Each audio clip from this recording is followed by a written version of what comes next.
Guys, you're not gonna believe what this HOA Karen tried to pull. I'm talking about the kind of neighbor from hell that makes you want to move states. But this homeowner?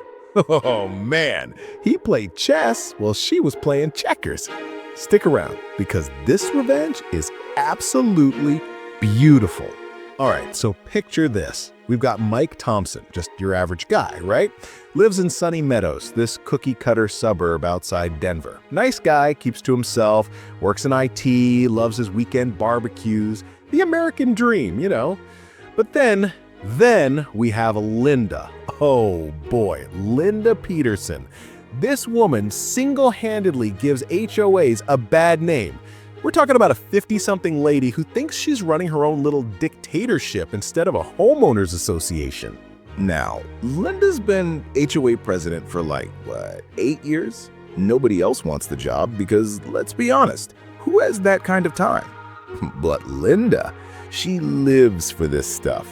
Finding violations, sending nasty letters, making people's lives miserable. It's like her hobby. Mike had no idea what he was in for when he moved to Sunny Meadows. So, Mike's living his best life, right?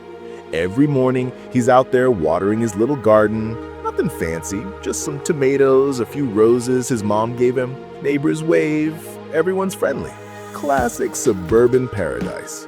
Then one Tuesday morning, Mike finds this letter taped to his front door.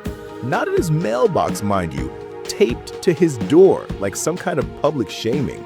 Dear Mr. Thompson, it has come to the attention of the Sunny Meadows HOA that your garden violates Section 4.2.1 of our community guidelines regarding approved plant varieties and garden maintenance standards. Mike's like, what the hell? These are tomatoes, people, and roses. What's more American than that? But Linda's just getting started. Over the next 2 weeks, Mike gets hit with violation after violation. His garden hose was visible from the street, $50 fine. His car was parked 2 inches over his driveway line, another fine. The guy couldn't breathe without getting a notice. And the worst part, every time Mike tried to talk to Linda, she'd give him this smug little smile and say, "Rules are rules, Mr. Thompson. Maybe next time you'll read the HOA guidelines more carefully." Now, here's where it gets interesting. Mike starts talking to his neighbors, right? Just casual conversations over the fence, walking his dog. You know how it is. Turns out, Linda's been targeting him specifically. The Johnsons next door, they've got a freaking hot tub that violates 6 different guidelines. Nothing. Mrs. Chen across the street has been parking her RV in her driveway for months. Not a peep.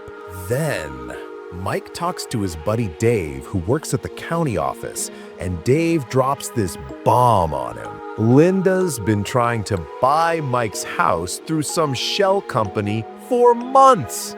She wants to flip it because it's got the biggest lot in the development. So this whole harassment campaign, it's not about HOA rules. It's about driving Mike out so she can steal his property for cheap. Oh, Linda, you picked the wrong IT guy to mess with.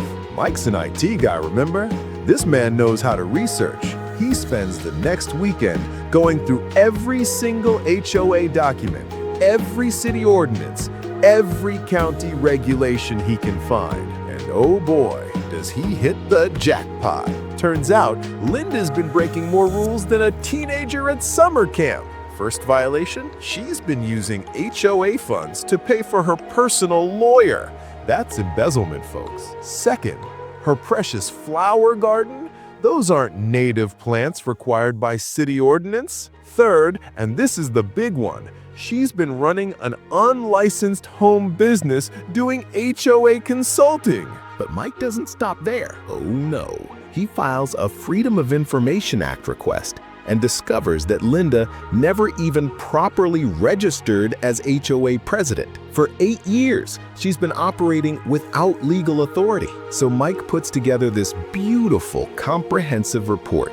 We're talking spreadsheets, photographs, legal citations, the works. Then he does something brilliant. Here's where Mike shows his genius. Instead of confronting Linda directly, he schedules a routine HOA meeting. Nothing suspicious, just normal homeowner business. The meeting's in the community center. Maybe 15 people show up, typical Tuesday night crowd. Linda's there with her usual clipboard and attitude, ready to hand out more fines. Innocent? Mike stands up during new business and says, "I'd like to address some concerns about HOA governance and financial transparency." Linda gets this look like she smells something bad.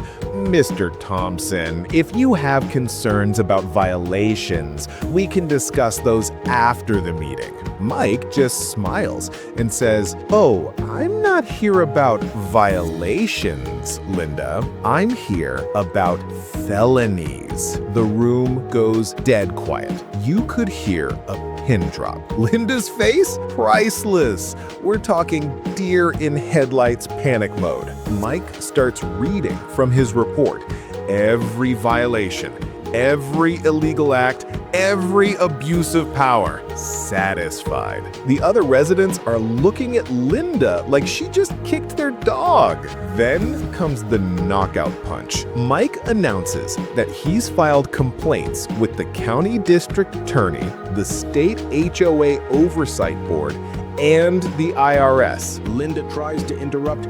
"This is harassment. You can't do this." Mike just looks at her and says, "Rules are rules, Linda. Maybe you should have read the legal guidelines more carefully," using her own words against her. The meeting ends with Linda basically fleeing the building while the other residents start talking about pressing charges. Within 2 weeks, Linda resigned from the HOA, her house went up for sale, and she moved out of the neighborhood. Mike, he got elected as the new HOA president by unanimous vote. You know what the best part is? Mike didn't become a power-hungry HOA dictator like Linda. He simplified the rules, got rid of the ridiculous violations, and actually started organizing fun community events. These days, Sunny Meadows is the kind of neighborhood people actually want to live in. Kids playing in the streets, neighbors helping each other out, weekend barbecues where everyone's invited. And Linda? Last I heard, she tried to pull the same scam in another subdivision in Phoenix.